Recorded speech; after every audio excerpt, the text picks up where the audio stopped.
Hello to you, my loves. I am your lovely host, the Miss Njeri Kangede, and welcome back again. Welcome back again to our community, the Black, Grey, White podcast, where we share love and do life together.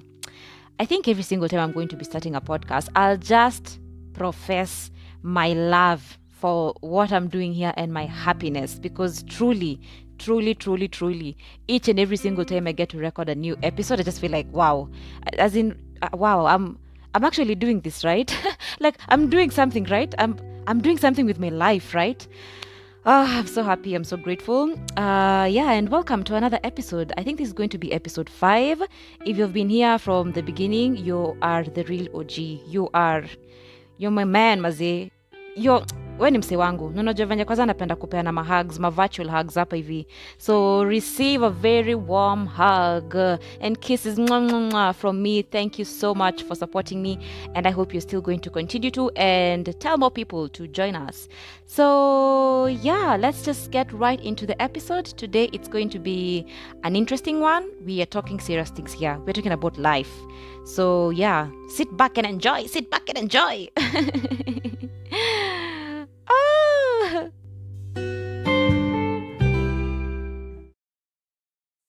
So first things first, and I've decided to start with this point because I had mentioned it in a previous episode. I think it was last episode and also episode 2 where I talked about 2022 and how my year was. So the first lesson that completely changed my life is the power of contentment. Oh my goodness. Let me tell you, by the way, I could write a book about this. I'm not even kidding. Like, I could write a book about this. So first, let's define what contentment means. The dictionary definition is a state of happiness and satisfaction. And I think also to be content is to be in a state of peaceful, peace and happiness, something like that. If you check from your dictionary, I think that is the definition that they give. Now, before I got to this place of contentment, and I would say this is not even something that I intentionally worked on. I think it just found me. I think there's a time I was just thinking, I was just meditating, and I realized, oh my goodness, what is this? What is this joy? What is this? What is this peace I'm feeling? As in, it's as if there is hakuna outside noise. It's like you live alone. Not like you live alone. It's actually, let me put it this way. It's as if you are in your own world and that is the only world that exists. And contentment is not comfortability. It's not at with what I have and with where I'm at, I'm okay with it, and that's it. That there's no progressive movement. You don't want more, you don't seek more. It's not that. I think with contentment, and let me just break it down pole pole. If we existed in a world where we lived alone, say you lived on another planet, you are alone, you only have one job, and not in comparison to other jobs, there's just one job. That one job, it is you doing that job. That one house you're living in, it's just there's only that one house in that planet. Those clothes you're wearing, there's only those clothes. Hakuna nguo zingine watu wengine wanavaa, hata hakuna watu wengine. Hakuna something else. Do you understand what I'm saying? But unfortunately, we don't live in such a we don't live in such a world. In the world we live in, there's always something better. There's always someone who's better at something. There's always somebody who's better at something that you're good at. There's always somebody who has a better job, who has a better car, who earns more money, who's more, at peace, who has a more, I don't know, fulfilling marriage. In whatever aspects that you find yourself comparing yourself to others, there's always something better. There's always something better than what we have. So how do you get to the place of contentment? And there's somewhere that I read this, and because I wrote it down, let me just check it out. Oh yeah, there's somewhere I read this. If satisfaction and pleasure were permanent, there might be little incentive to continue seeking further benefits or advances. Let me just repeat it. if satisfaction and pleasure were permanent, there might be little incentive to continue seeking further benefits or advances. So you see, it's not like a permanent state. I don't know if I'm making sense. It's not a permanent state. It is that you understand where you're at, you understand who you are, you understand what you have, and whatever else that exists outside of all that, whatever else that exists outside of you, of who you are, of where you're at, of what you have, whatever that exists outside of that does not apply to your world. It does not bring any effect. And that's what I call outside noise. That outside noise, when you get to a place where you're contented, there's like a barrier. There's like a barrier. It's not that you don't see. It's like you've created your own little planet, and that is all that matters. That is all that matters. You have your own small planet, and that's all that matters. And I don't think we can talk about contentment without talking about authenticity. In one way or another, those two go hand in hand, or if anything, for you to get to that place of contentment, I think you need to be able to be yourself and exist in that form purely and happily. It needs to come from that place first. And as I was thinking about this, it reminded me of a time a couple of years ago. I think around 3.5 to 4 years ago, I was with some friends of mine. Let me just give it as a story. I was with two of my friends, and at that time I was living with one of them, so we were cohabiting.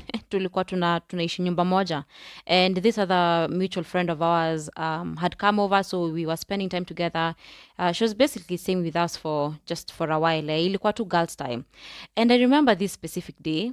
They wanted to go out and make their nails. So actually, let me just give a bit of backstory, back points. First of all, up until that time, I had never gone to a nails parlor and made my nails. I'm not even kidding.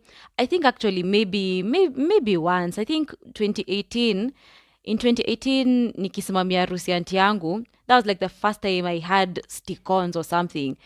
And it was such a foreign thing. It was such a foreign thing. Nilisimamia harusi aunti yangu bila kucha mbili. Moja iling'oka, ingine niliing'oa. So anyway, it's not like my thing. It's not a thing that I usually do. Though I know that, ladies love it, and it's great. It's great to ujitengeneze kucha, ufanye nini, just, those two things that we enjoy doing and we love doing, which is, I'm vouching for it. I'm not saying this, I'm not against it. That's what I'm trying to say. But at that time, I had never made my nails, and I used to say it in stories, and when tunaongea na my friends, nilikwambia mimi mnajua bedhe mimi sijaenda kutengenezwa kucha. Hata kuna times nilikuwa na mpaka nawapeleka, maybe we're walking and they are headed maybe to a nails parlor, mimi naenda shughuli zangu, naenda nawaingiza hapo na wanawanea kwa aluminium foil, wanaambia guy, kwani watu watakangwa aluminium foil? Kwani watu watakangwa aluminium foil? Mimi nakwambia sikuwa najua. I'm telling you, my friends used to laugh at me. Walikuwa sema tu, akiweba Gasherini hizi ma Cutex zako. Cutex, wacha hata polish. Cutex. Gasherini hizi ma Cutex zako utai-change lini? Utai-change lini? And this specific day, I remember, so these two friends of mine, they wanted to go get their nails done. They had planned for it the previous day. And if anything, during this time, I think I'd say I was getting into my lady ears. Actually, I had not yet started getting into my lady ears, but hiyo ilikuwa like a pre-introduction into my lady ears. That's what I like to call them. I like to call them my lady season. So even during this time, nilikuwa naambia, by the way, unajua nini? Now I'm a bit more open, because I didn't even know much about nails. I was like, no, maybe for one thing I knew is that I didn't want stick-ons. I didn't want those tips. It was just so foreign to me. It felt uncomfortable. I knew I didn't want this. So at that time, I had already begun telling them, you know what, I think I'm open to maybe having gel on my natural nails, and especially kama ita last. But this vitu mimi nakwambia nimejua juzi, just a couple of years ago. actually hii kujua juzi ndo nimerealize na watu wamegrow up na hizi vitu. Mungu baba, kwani mimi nililala wapi? Chini ya mawe, chini ya mawe. Guy, Mungu baba, we. So anyway, I was open to it, but at that time I remember because they had they had planned for it the previous day, and jali ilikuwa 800 bob. In my pocket I had 1,000 bob. Nilikuwa na thao. Hii thao ilikuwa inafaa inilishe for like 4 days. Like I knew the next time I'm gonna get money was when we'd be paid, and when tulikuwa tulipo in like 4 days. So in my head najua kwendaje kusiende aje, siwezi afford kuweka kucha 800. Hata nitake jama nisitake aje, you know. And this is something that I was now warming up to. I wanted to go try nini, and my friends were also eager to you know, kuniingiza kwa hizo maform sasa. So in that moment, when they were planning to go get their nails, and not even when they're planning, when they were going out the next day, I remember I just told them, by the way, ati mlisema anakanga gel na how much? It's so. Oh, okay. Hiyo ni fair by the way. But sahi sina hiyo it's so. So nyi fanyeni hivi, nyi endeni, mi nipeni miezi kama zingine 2. Before pesa zangu nianze, before nikuwe stable ati na feel niko na 800 za kuweka tu kucha. For now siwezi. And I remember on that day, like I think as I was thinking about, like I've said, as I was thinking about this point on contentment, I specifically remembered that day. I remembered like thinking and feeling it to myself that, you know, it's great that they're able to go make their nails. It's great that, you know, mtu anajijali, unazaenda ujitengeneze, ujipampa, you know, you look good. It's great that you can be able to make that effort and even afford it. And then outside of now, you know, including them into my world, because remember what I've said, it's as if you're existing in your own world. It's your own world, and anything that is other than your own world is outside. It's outside noise. So as I'm thinking about, you know, that it's good, they're able to go make their nails, they'll be able to afford it, nini, and feeling good about it. Also, remember, I'm feeling good about it. So as I'm thinking all this, I now create that point of separation where now I get myself and my mind into a state where I'm thinking about now my world. And so as I transition into that thought space, I remember thinking and feeling, wow, I cannot actually believe that I'm not bothered. I don't feel left out. I don't feel like I'm missing out. Like in my mind and in my head, all I'm thinking is, niko na hii thao inafaa ini buy food for 4 days. So what are the facts? Ni facts gani niko nazo kwa table? Hizi ndio facts. Niko na hii thao inafaa nilishe for 4 days. I cannot be able to go make my nails worth 800 bob, but my friends can. And actually, my friends can, ni part of outside noise. So those are the facts that I laid out on the table. And realizing that in this one world that should only matter to me, which is my world, in this one world that should only matter to me, I am happy with where I'm at. I'm happy that niko na 1,000 bob. I'm happy that I'll be able to eat for 4 days. I'm happy that I'll be able to afford making, to make my nails maybe in the next 1-2 months. I'm happy with those facts. I'm at peace with them. I remember thinking and feeling, I remember acknowledging my thoughts and feelings at that time, nikijambia, wow, I can't believe I actually don't feel left out. I can't believe, but I remember it felt foreign. Like nilikuwa na feel ni kama, wait, mbona si feel ni kama nafaa kuwa na wao? Mbona si feel ni kama kuna kitu na miss out? And I think on that specific day is when I felt this, like this feeling of, I mean, it's pure joy. It's just pure joy and peace. Unalewa that outside of anything that happens outside of you, outside of all that I've said, outside of who you are, where you're at, or what you have, it does not affect what is inside. And what is inside is your world.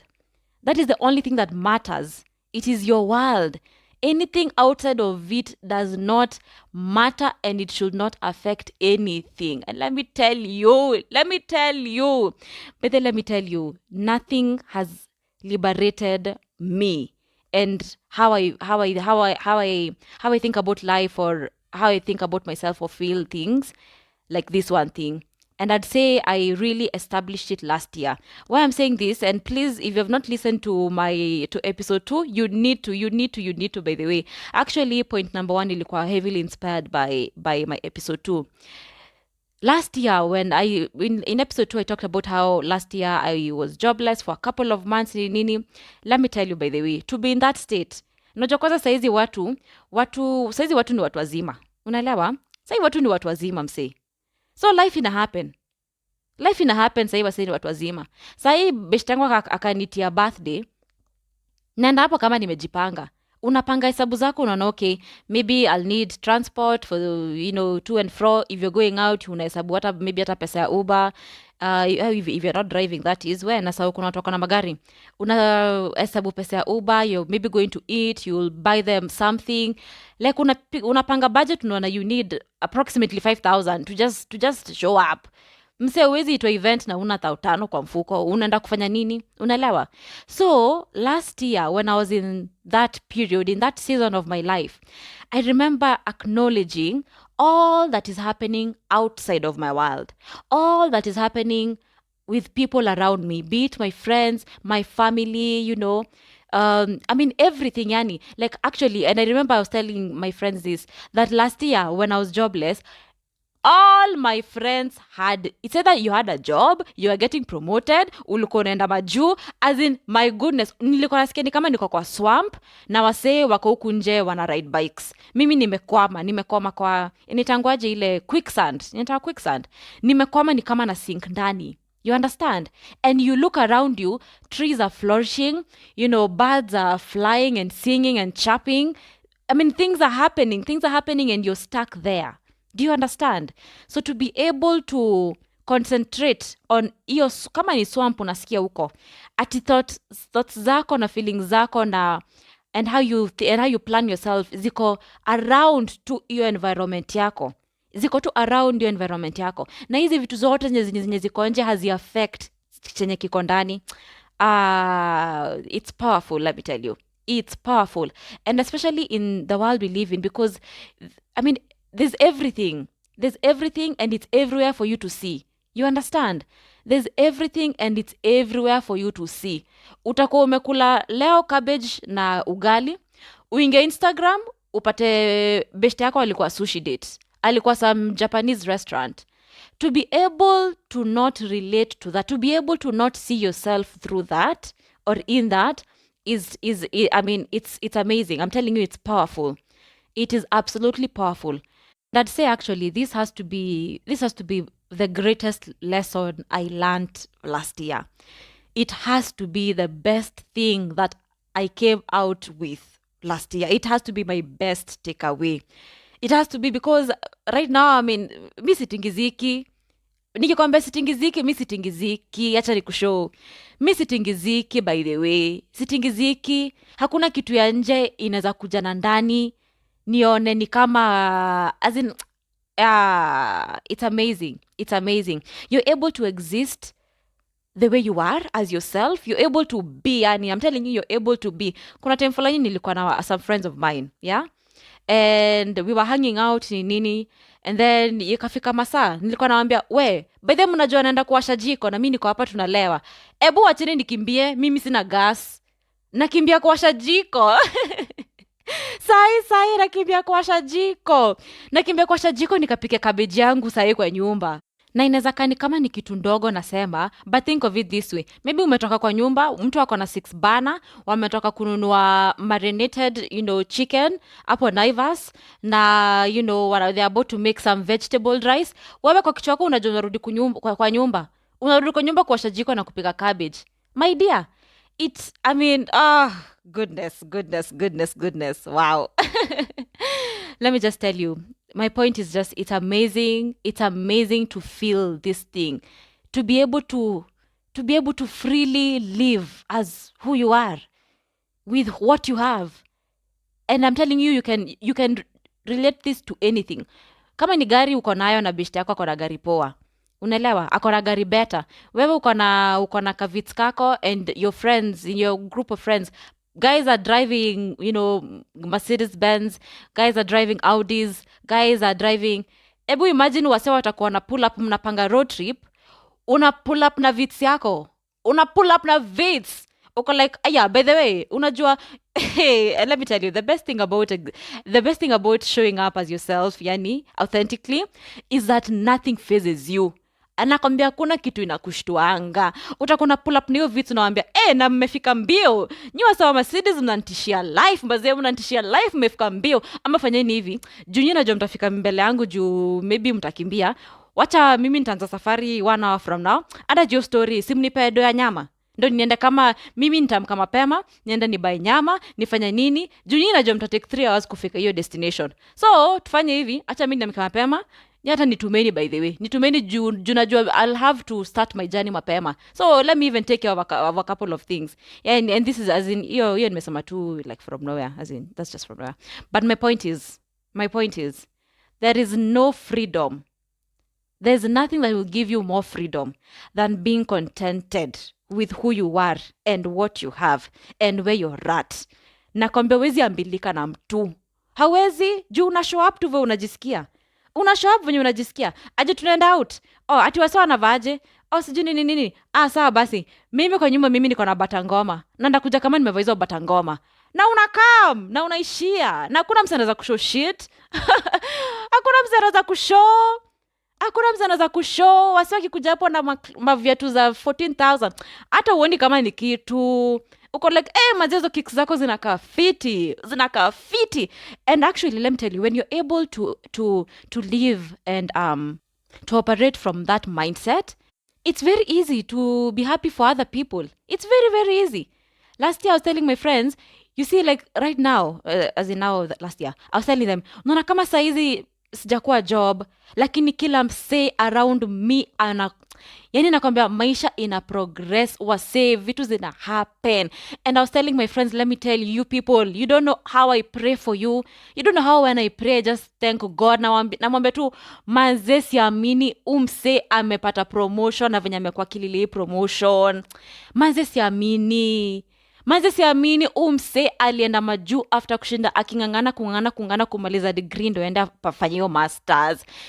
I mean, it opens you. Let me tell you, it opens you. You're able to love yourself and to be yourself, and in turn, not even in turn, by virtue of doing that too, it oozes off to other people. You know, it oozes off to other people, and it's amazing. Hey, na nimerant ama nimesabadili Mungu Baba.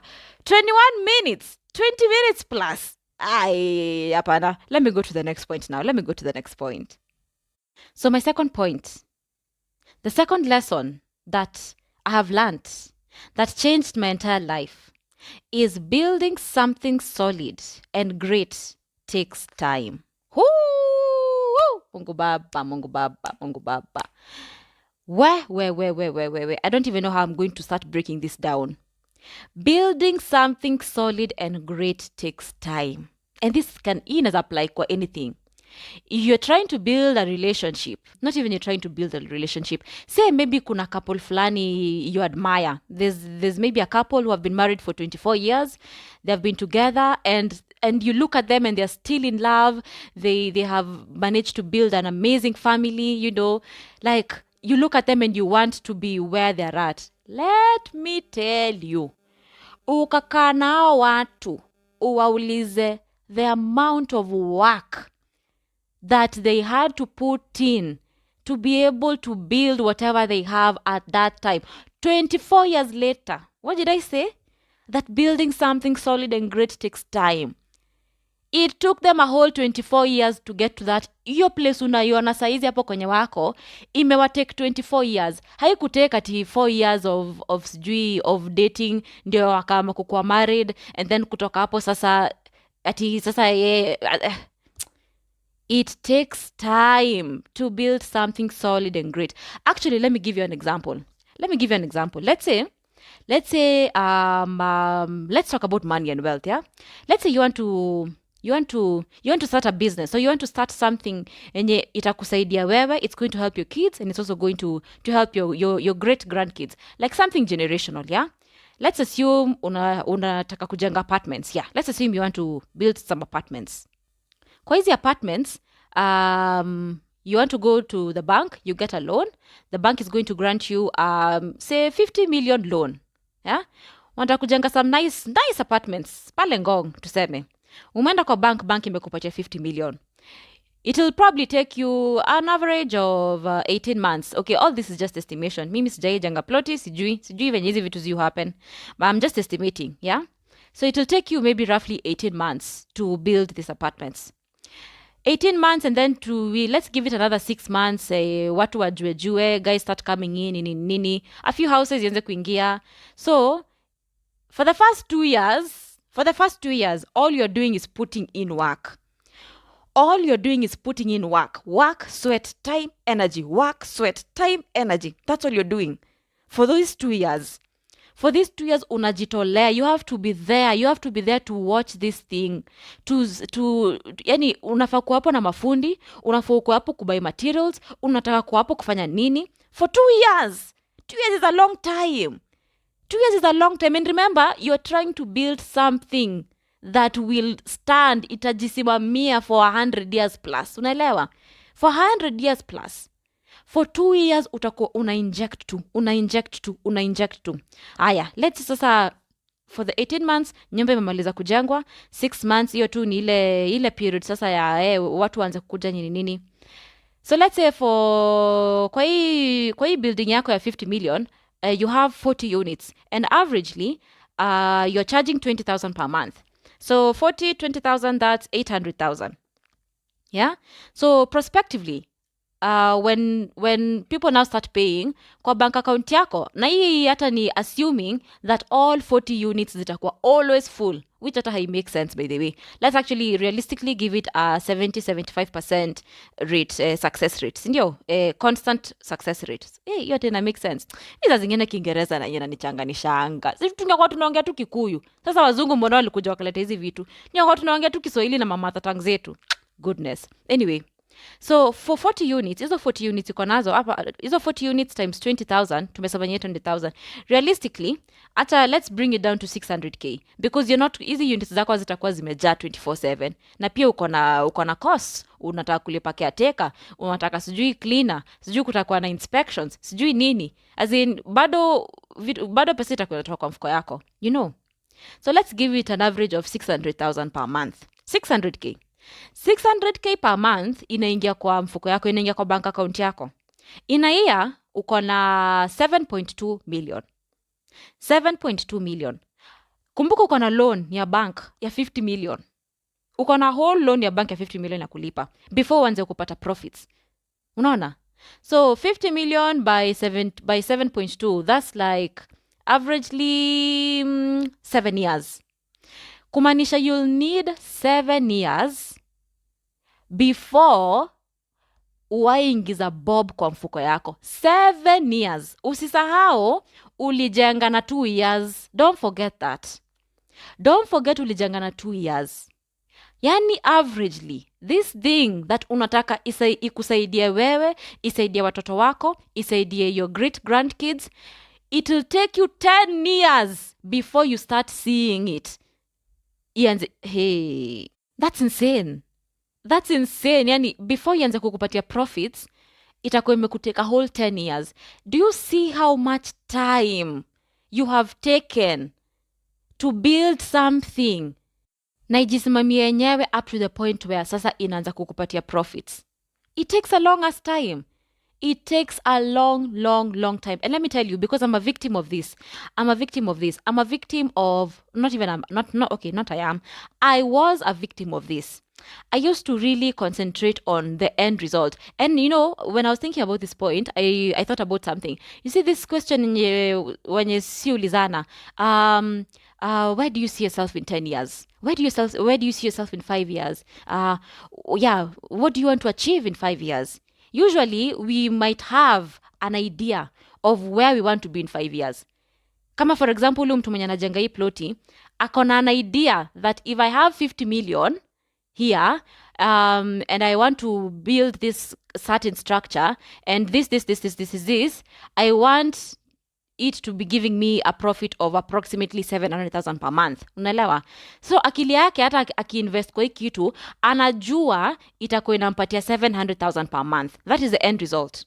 That is the end result. Ukamuuliza, unataka kujenga apartments, okay, zitakuwa zinakupatiaje? Atakwambia, you know nikisimamisha hii building itakuwa inapatia 700k. 700k.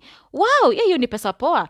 Basi that's a very good investment. That is a good investment, yes, but itamtake how long? Itamtake miaka 10. Itamtake miaka 10 before aanze kushika hiyo 700k yake. 10 good years. So sahi mtu akanyuliza where I want to be in 5 years. You know, how much money I'd want to be earning in 5 years.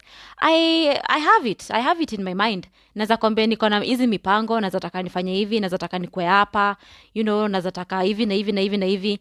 And tunakuanga na hiyo idea, tunakuanga na hiyo, as in hiyo end result tunakuanga nayo. Most of us tuko nayo. As long as you can think, you can plan, you're ambitious, you're what, you have that end result. You know it. You know what, you know where you want to get. Unaelewa?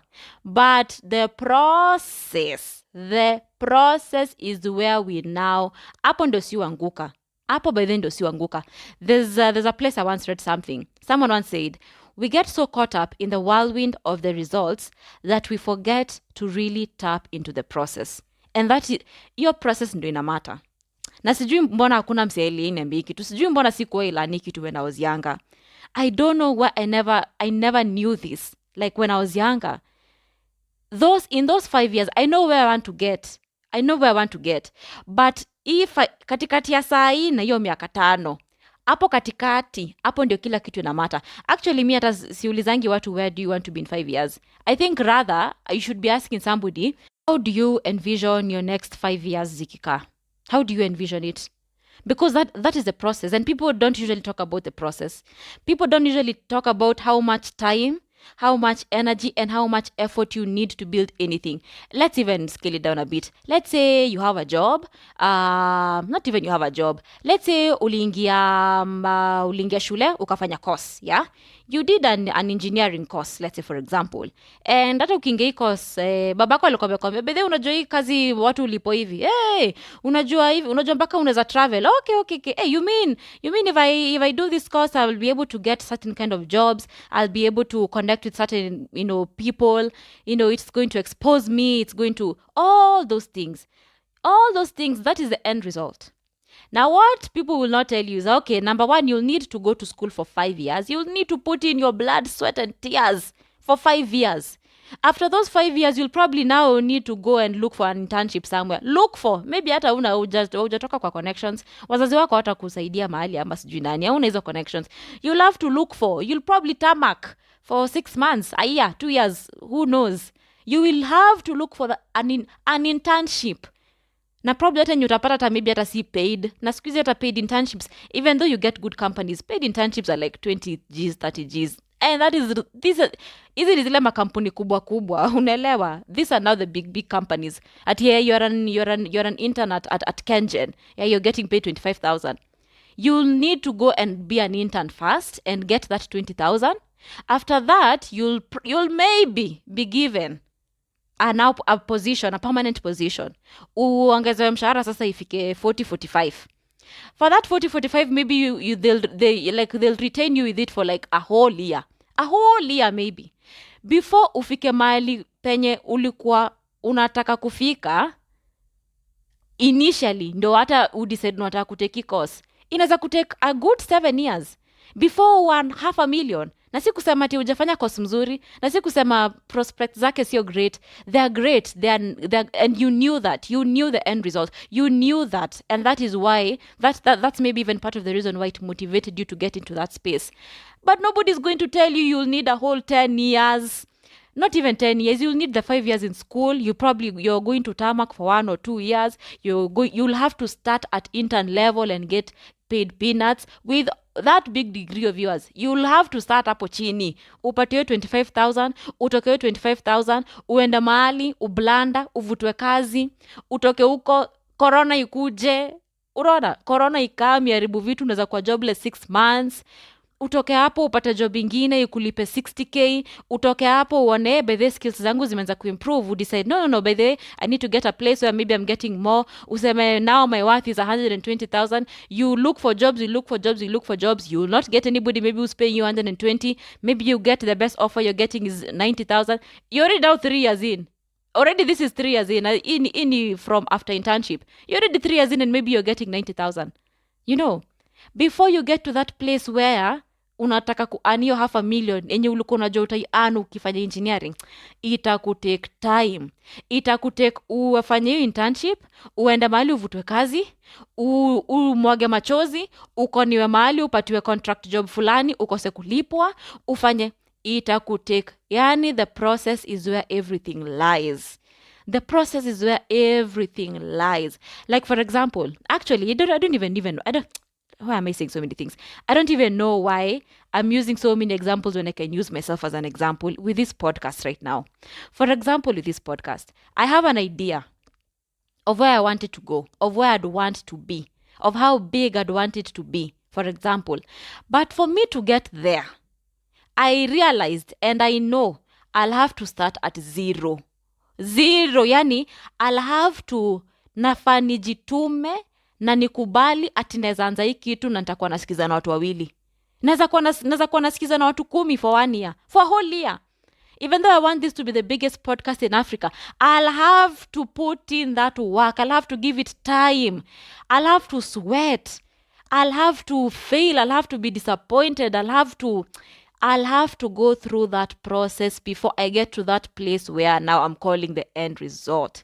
I'll have to. And I'm telling you, and this is also something I learned last year, like I cemented it in me last year. And it was such a profound thing. Yani, oh God, nakumbuka, oh my goodness. I'm even getting overwhelmed, by the way. I need to relax. Nafani kunywa maji ni relax. Mungu baba, mpaka na sweat. Mnakumbuka vile nilisema mtu akisweat una tap kajasho. Kai Mungu wangu, mimi nimekuja huku kujaibisha. Hizi tabia zangu za ushago nimekuja huku kuonyesha watu niko tabia za ushago. Mimi niko tabia za ushago. No, seriously, by the way, I'm being serious here.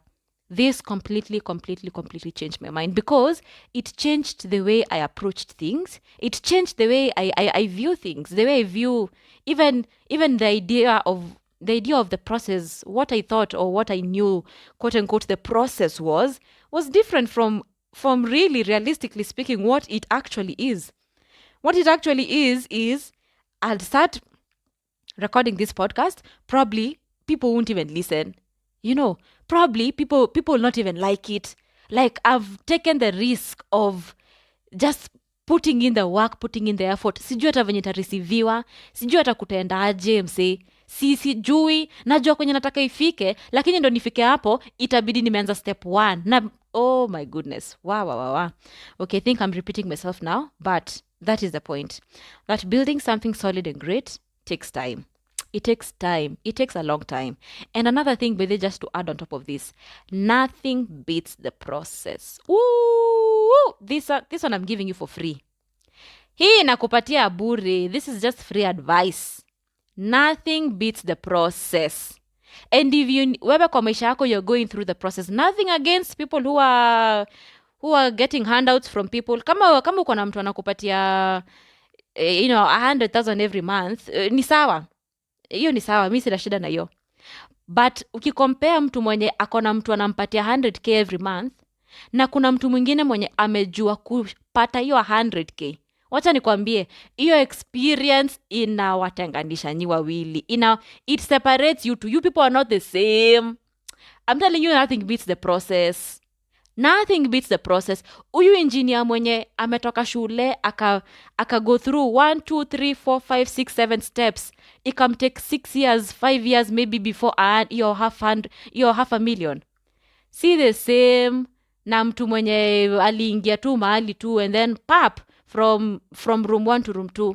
Let me tell you. And it's good by the way. I'm not saying I have nothing against people who have it easy. If anything, by the way, wait. I wish I had it easy. I wish I had it easy. Oh, not easy. Easier. I wish I had it easier. I have no problem with those people. but I can guarantee you, whether umetoka kwa pesa, hujatoka kwa pesa, whether uko na hii, hauna hii, whether uta struggle ama hauta struggle, hii si ati ni juu ni watu wana struggle peke. Hapana, this has nothing to do with struggle, but the process, hata kama umetoka graduation tu hivi, kama umepata job ya $500,000, utaendelea kugrow mpaka ufike mahali kwenye unapata 4 million a month, 10 million. Nothing beats that process, let me tell you. Nothing beats that process. Hey, okay, I've said so much. Let me now go to my next point. Point number 3. The third lesson that I learned that absolutely changed my life is that failure is part of success. Whew, my goodness. I need a moment of silence for this. Failure is part of success. Hey, wacha hata nyamaze kidogo ni wache tu mload. Nataka mload chenye nasema. Failure is part of success. Failure is part of success. Nimerepeat sasa mara 4. Kitambo when I was younger, I used to really be afraid of failure. And this is something I hear from so many people. Most of us, watu wengi sana by the way, sijui ni nini, watu wengi sana, 80% of the population, ukauliza watu, what is your greatest fear? Watu wengi watakwambia, I'm afraid to fail. I'm afraid of failure. I'm afraid to not succeed. Actually, to not succeed and to fail is a different thing. Those two are different. I'm afraid to fail. I used to be afraid of failure. Ati neza anzisha kitu and then ikose kukua kaya nilikuwa nataka ikue. Oh my goodness. And failure is crippling. Let me tell you. Actually, no. The fear of failure is crippling. It's a very crippling thing. And once I towered my, once nilitoa my mindset and my mentality from that, from fearing failure, and I redefined it. I redefined how I relate to failure. I'm telling you, it changed my life completely. Because, like for example, here I am again with this podcast. There's a chance, even when I was starting this, I knew there's a chance. Maybe people won't like it. Maybe people won't relate to me. Maybe they won't resonate. Maybe they won't like my voice. Maybe they won't like my jokes. Maybe they won't like my personality. Maybe it's going to be a total failure. And this is something I'm putting out to the world. I'm telling people, cheki, kuna kitu nafanya na nataka mjue. Na wanaona na wanajua. And that happens to everything. Bedhi ukianza biz, umefungua duka, umeweka pale stage. Sasa kila msee mtaa anajua ulianza biz. Umesikia Jen by the alianza bakery shop. Kila msee anajua, kila msee anajua ulianza hiyo bakery shop. Unaona? Kila msee anajua. You're in a new relationship. You have posted it online. We all know now you're in a new relationship. You're proud of it. You're happy. But the fear that one thing that you've started will not work out, it's crippling. And let me tell you, it really cripples us to a point where kuanza tena inatushinda. Let me tell you what I mean by failure is part of success. In this process, in my last point, tumeongea about the process. And the process is what is important. In that process, please let me tell you that wins and losses are part and parcel of each other. As in, zinakuja pamoja. You know, sometimes when we usually pray, you tell God, oh, I'm praying for happiness, I'm praying for joy, I'm praying for good things, When you pray for good things, please also remember to tell God, because I know you will bring the bad, please help me to niweze manage hizo mabaya pia. Juu zitakuja, by the way, zitakuja. It is part and parcel of success. Anybody who's gotten to a level of, whatever level of success, whatever, and this is just free. This is for free, by the way. Go ask anybody. Go ask somebody you admire. Go ask somebody in a happy marriage. Go ask somebody with a big business. Go ask a millionaire. Go ask your boss in that big company. Go ask them. Muulize alifika wapi, alianza wapi, alipitia nini ndo afike hapo. Mina kwamba utapata story home say hata unge imagine. Haunge imagine, by the way. And I'm yet to find somebody who has not gone through this. And unasikianga by the way with everyone, even with these inventors, akina Isaac Newton, akina nani, you hear that people, before they go to the place where they invented something or where they came up with something or whatever, it took them trial and error, trial and error, trial and error, trial and error. And if you do not know that failure is part of the process, and for you to be successful you have to fail. Actually ningesema hivyo, for you to be successful you have to fail. Lazima uende chini ndo upande juu. Hiyo nayo najua. Lazima ushuke chini ndo upande juu. Na kwenye sasa watu ushindwa sana ni once umeshuka chini, kupanda juu nayo inakuanga shida. Na inakuanga shida, na nakwambia inaanza na hiyo mentality ya what failure is. It starts with that mentality of what failure is. Failure is a beautiful thing, by the way. It's an amazing thing. If say for no, I don't want to use my podcast as an example. Tufiakwa, it's not going to fail. Karibu, papa. Mbaya pepo, mbaya nimekebe hiyo pepo. Hapana, sitafikiria hivyo. But my point is, even ndio nianze hii podcast, nilikuwa willing that inaweza anguka. Nilikuwa willing, nataka I succeed, I want this to be the biggest podcast in Africa. But nilikuwa willing that in that process kitu inaweza happen na nikose kunini, kitu inaweza happen. And you see, let me tell you the best thing about being in that mindset of for you to succeed you need to fail fast. It is the lessons that you pick from that failing. That is what now makes you better. That is actually what elevates you. And we need to change by our mindset on how we approach failure. That is what shapes your next step. That is what shapes your next. When you fail now, that failure, what your takeaway from it is going to shape your next step. Kama ukianguka utaka hapo chini, your next step itakupata uko umekaa tu hapo chini, umekideria tu. Itakupata kama umekideria tu hapo.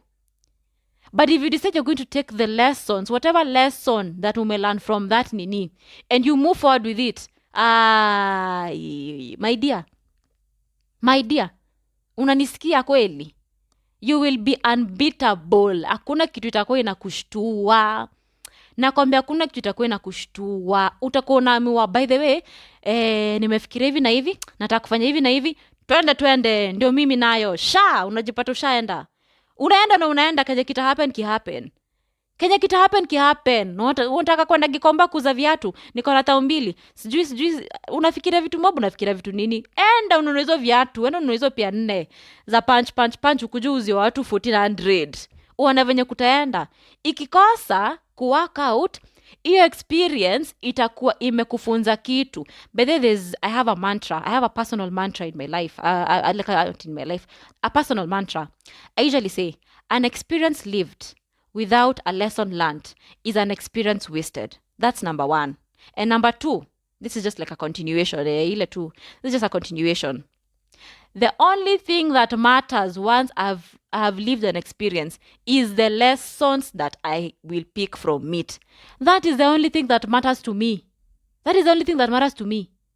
If I do something and I fail at it, hiyo imeenda, hiyo imeisha. Sasa juu nilienda naita umbili yangu nikaenda Gikomba, nikanunua hizi viatu na hazikuenda, ama whatever. Ni nini sasa nimepick from hiyo? Shida ilikuwa price point, shida ilikuwa quality, shida ilikuwa market, shida ilikuwa marketing, shida ilikuwa nini? Na unaweza pata kenye umelana hapo, utaichukua and whatever utadu nayo next, it doesn't even necessarily have to be the same thing. Tuseme hata sasa busy yangu ya viatu imekosa kupick, niseme by the geo story niona kama hii busy ya viatu ipick, wacha niuze nguo. Unaelewa?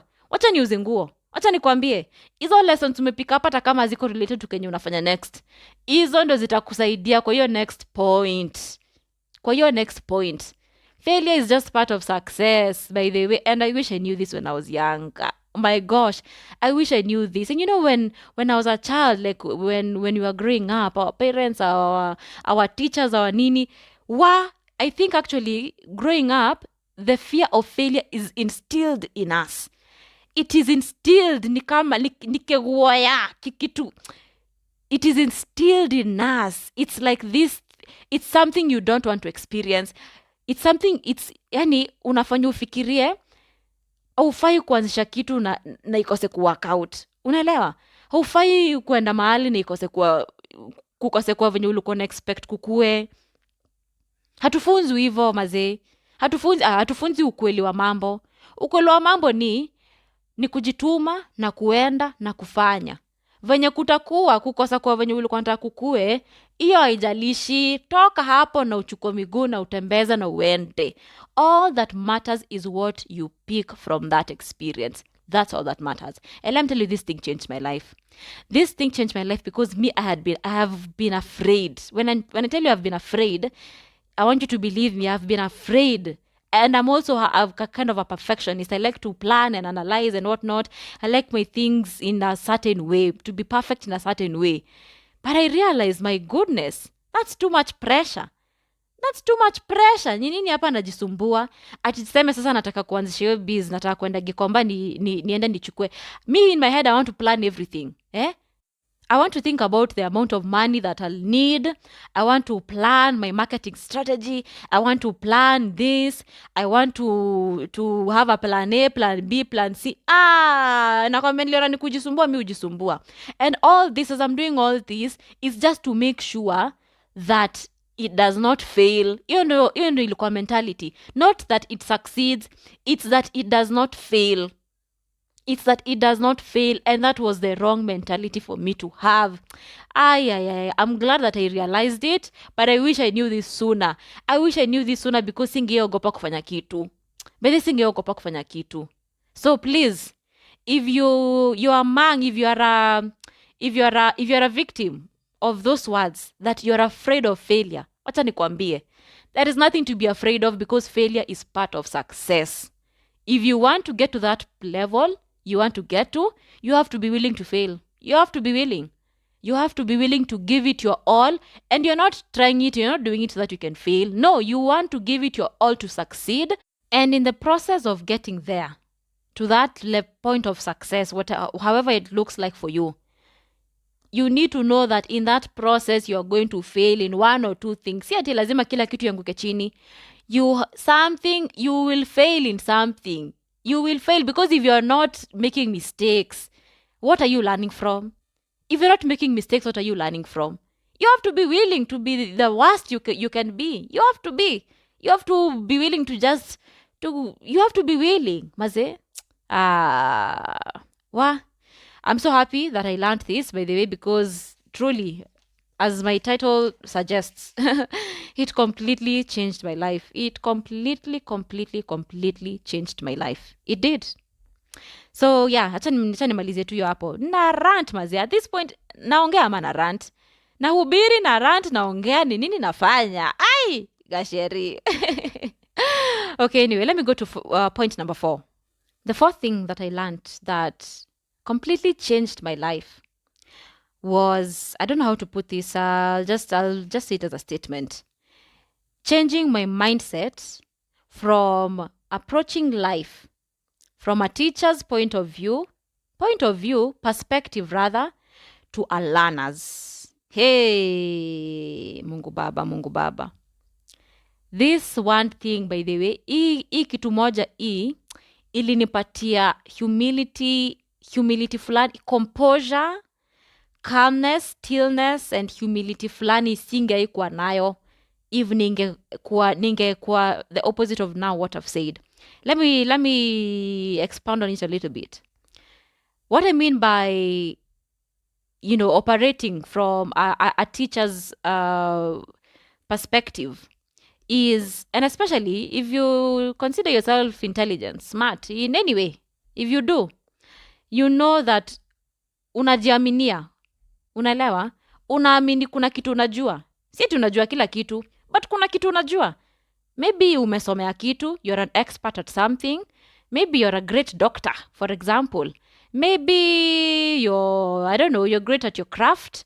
You're a great salesman. You're a great mother. You've even gone to school of mothering. I mean, just think of anything, truly. Think of anything. There is kila mtu kuna kitu yenye anajua sana.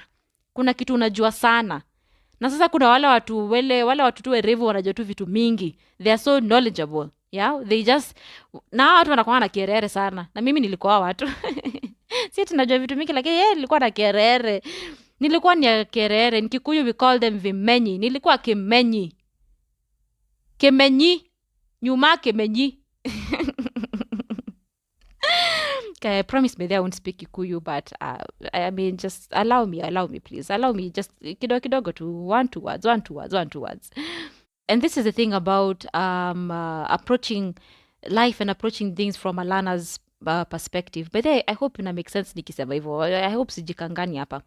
Anyway, what I realize is that inakuallow utulie. Unajua kutulia? Tuseme hata, let's take an example, that example that I've given of maybe you're a great doctor. You're a great doctor. You've probably been a surgeon for 15 years. That's a great experience. I mean, you went to school for 7 years and then you worked. You've been treating people for 15 years. Come on. That is a great level of experience you have right there. So imagine ati daktari maybe ako hosi na ako na students wake fulani wamekuja hapo, initangwaje? I don't know wenye nitangwa hizo medical rounds. But this juves nitangwa, nimejaribu kumbuka nimeshindwa. My medic friends, please mcomment hapo chini museme, muambia watu niache kukaa kemenyi. Niache kukaa kemenyi, goodness. But yeah, let's say for example, umse amekuwa job for 15 years. He has experience, he has the knowledge, he has it all. He has garnered it for more than 20 years, considering your time pia kusoma. Ebu imagine if a student came to this doctor, amwambia, by the way, I think you're wrong here. Most probably unafikiria msi ata react aje. How do you think this person is going to take it? And as you're thinking about it, I'll just tell you the answer. I'll tell you what I've observed, and it started with observing myself first. Mtu kama ni kemenyi instantly atajiuliza, in the head atajiambia, what's this student trying to tell? What are you trying to teach me? Don't you know that I went to school for 7 years? Wewe uko year 3, year 4. Don't you know I went to school for 7 years? I completed. I maybe even did a master's. I did a specialization somewhere. I did that. And then I went on to become a full surgeon for another 15 years. What are you telling me, you student? What are you telling me? That is how a lot of people approach things. And I'm saying especially if you're an expert at something. Now, let me tell you what approaching it from the other side, what it does. Number one, it allows you to allow other people to come to the front. And let me tell you, this thing is very, very powerful. It is very, very powerful. Even though you are a leader, you are a leader, and if you're an expert at something, it means you can lead a group of people, you can teach, you can inspire, you can lead, you understand? But hata kama unajua nini, hata kama umefanya kitu miaka 50, let me tell you the most humbling thing about life. There is still something you do not know. There is still something you do not know. You're not at 100%. No matter how great you are, you are not at 100%. Even though you are 99%, you are not at 100%. There is still something you do not know. And you need to be humble enough to allow people to come to the front na wakuambie, wacha watu wakushow. Lazima ushuke pale chini. Si kujionyeshanga, wewe ndio unajua, wewe ndio mwenye kusema, wewe ndio expert. Na. Lazima walao mtu. I usually tell people, I lead from the back. I don't lead from the front. But you know I'm leading. Make no mistake, I'm leading. And you know I'm leading. If I'm leading something, people know I'm leading. But I'm not leading from the front. And when you're leading from the back is, you can now see everyone. Unaelewa? Toka pale front row, kuja hapa nyuma, kuja kwa backbench, kuja pa backbench. When you're leading from hapa nyuma sasa, you can see everyone na mbele. Unapiga inspection hivi na mbele. Ukatembeanga ukiwa mbele, ni wewe tu unaona kenye iko mbele. Unaelewa? Ni wewe tu unaona. Hata watu wenye wako nyuma yako wakaona mistake, utajuaje juu hata huwezi ambilika? Hawezi kuja pale mbele wakuambie. But you can lead from the back. You can see everything that is happening in front of you. You can even see your own mistakes that you wouldn't have seen if ungekuwa pale mbele na kila mtu anaangalia kisogo yako. Kila mtu anakusikiza, anaangalia tu kisogo yako. Everybody's behind you. And let me tell you, when I changed this perspective, when I learned this perspective, oh my goodness. It is, but then, what it does is that if anything, it expounds your knowledge more. It expounds your skills more. It expounds everything. And in doing that too, you include other people. Do you understand? You include other people. Daktari mwenye ako pale anafanya medical rounds na students, anaweza kuwa na make mistake. Na hiyo 15 years experience yake, he could be making a mistake that he wouldn't have maybe even realized or recognized. Na maybe kwa kichwa yake anajiambia, the only person who can point out a mistake for me is another doctor who's as experienced or more experienced than I am, which is a very, very wrong approach. I'm not saying that it's unlikely that they're more capable of doing it better than those who don't have that experience. Yes, they are. But watu wako chini yako watakufunza vitu mingi zenye kama hauna humility ya kujua hivyo no accept hivyo, utaishingi tu kuwa kimenyi. Utaishi kuwa kimenyi and you will not be expounding your knowledge.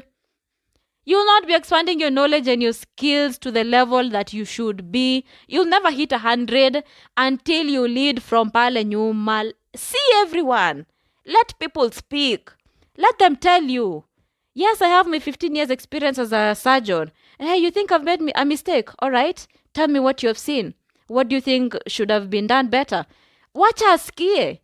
Inaweza kuwa anakwambia kitu na utajua. Inaweza kuwa even from you letting them speak, what will happen is that they will learn something from you in turn. Unaelewa? So kukaa chini na kuallow watu wa come to the front haimaanishi you're not giving up anything. You're not giving up your power. You're not giving up your leadership. You're not being less. Nothing is being taken away from you. It's just, it allows you, being humble enough to allow people that you think are lower than you in any way, allow them to come to the front. You would be shocked, my dear.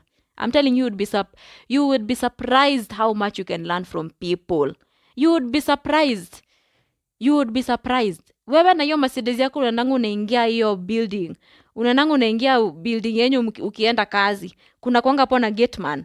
Yeye ndo anakununulianga gazeti, anakupatia gazeti. Mkubwa, anakupatia gazeti. Huyu mtu siku moja muulize about trade between Kenya and Uganda. I'm telling you, you'll be surprised. You'll be surprised. The grandfather has been buying eggs. The grandfather was the first person to buy eggs from Uganda in 1970. You'll be surprised. He'll teach you something haungejifunza na ungefunzwa na watu wenye unafikiria wanaweza kufunza tiju wako juu yako kama mko level moja. I'm telling you, you'll be surprised. And this, it absolutely changed my life. It really, really did, by the way. It really did. It allows you, and by the way, please, msiniingililie. Please don't call me a kimenyi. Msiniita mjuaji. Uwe siko najichomea ndio sasa muitumia against me. Please. But truly, it allows you and it gives you the opportunity to learn from people of any status, any level, from anyone and anything. You can be able to. Me hata unaweza, maybe let's say even I'm an expert at something. Let's say I'm a doctor na nimefanya udaktari for 15 years and I've specialized in brain surgery. If you came to me and you told me, by the way, I read something about some new discovery or, there's something I learned, I'd want to tell you about it, I would sit down. I will let you give me a lecture for 35 minutes. You would be surprised. You would be surprised how much you can learn from that person. I know that, as in this is not even hypothetical. This one I have proven. You will be surprised. Even with all that you don't know everything. So don't approach life as a teacher. Never approach life as a teacher. Always approach it as a student. As ni kama you are learning. It's as if you are learning. It will absolutely change your life. Absolutely. So I had said I'm going to give 5 lessons that changed my life. But now, because I feel like I've spoken for too long, it's already been past 1 hour and I'm trying to still figure out how long I'd want my episodes to be. Saizi nataka nicheze tu your range to your 1 hour. I don't want it to go too far. And I know if I give another point, nitaongea vitu mingi sana. It's going to be another 15 to 20 minutes. So what I'm going to do is I'm going to do a continuation of this. It was the initial plan. I had 10 points and I wanted to divide them into 2 parts, 5, but I think I'm just going to do 4. So yeah, watch out for episode 6. It's going to be a continuation of this episode, and I'm so glad that you have listened mpaka mwisho. By the way, Cheki, you guys, you actually, please, let me give out a massive shout out to the 50 people who followed me on Instagram this week. Oh my goodness, look, I was crying. I posted this on Instagram and I was telling people, I'm crying. I'm telling you, I was crying. I was weeping. I was just like, goodness, God is what? Oh my goodness. I'm so happy. I'm elated. I'm over the moon. Thank you for you 50 people. Please, I hope you will love this, and I hope you'll continuing. You'll continue being a part of this community. You'll tell your friends about this podcast. You'll tell your sister, your brother, your mom, your daddy, your auntie, your shosho. Please help me build this platform, this community. And of course, I'm super, super grateful. Actually, even just now as I'm speaking, hata na watu wengine, you 50 that I have, oh my goodness. Thank you so much, guys. Thank you so much. Thank you so much. I'm sending my virtual hugs to you. Thank you so much. As in, I don't even want to cry again right now. Sina maji kwa mwili. Sijakunywa maji leo. But I'm so happy and I'm so grateful. I'll be uploading an episode every Saturday. So yeah, I think I should say that now. Ndio mko mna expect. I'll have a new episode every Saturday. Yeah, please share this with somebody, and I'll see you next episode. I'll try not to rant again. I'll try not to rant too much. Nasikia nimeongea vitu mingi. I hope I haven't repeated myself and said a lot of nothing, but thank you for the support. I love you all so much. You know that at this point. You already know that I've been saying this, I've been singing it. I love you guys so much. Thank you, and I'm gonna see you next time. God bless you and enjoy your weekend. Mwah! Goodbye.